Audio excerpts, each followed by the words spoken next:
As summer approaches and cities across the U.S. begin planning their Memorial Day and July 4th celebrations, towns in the drought stricken, wildfire prone West are turning away from traditional fireworks to something quieter and less flammable: drone light shows. The whole idea was to provide a fun, safe, and responsible way to celebrate Independence Day. Andy Chapman is the president and CEO of the Visitors Bureau, coordinating the July 4th show for Incline Village on the Nevada shore of Lake Tahoe. This is the area that saw the massive Calder fire last year. The blaze burned for 69 days, scorching more than 220,000 acres, destroying over 1,000 structures, and forcing 50,000 people to flee. The fire was not linked to pyrotechnics.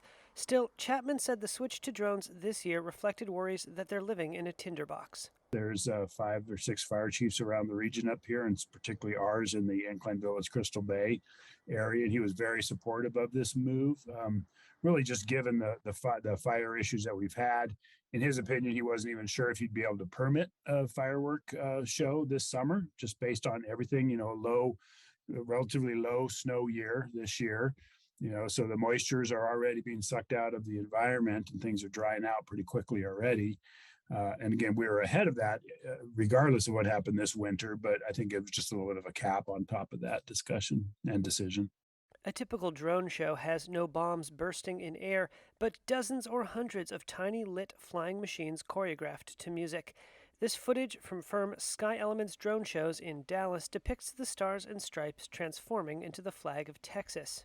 This is something good for the communities. This is something that we can make happen. They can still celebrate. They don't have to necessarily worry about some of the fireworks danger and everything. Matthew Quinn owns Great Lakes Drone Company. He says there aren't many firms that do this sort of thing, and the few that do are being forced to turn away business. Quinn said he received 30 requests for shows around the 4th of July, but can only do 8.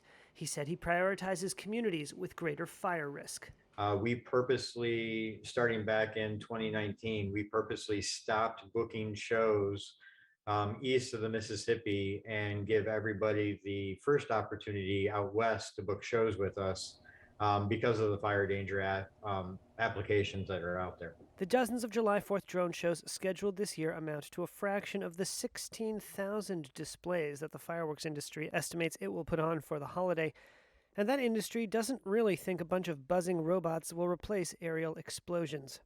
When you think of traditional fireworks, it's a multi-sensory experience. Julie Heckman is the executive director of the American Pyrotechnics Association.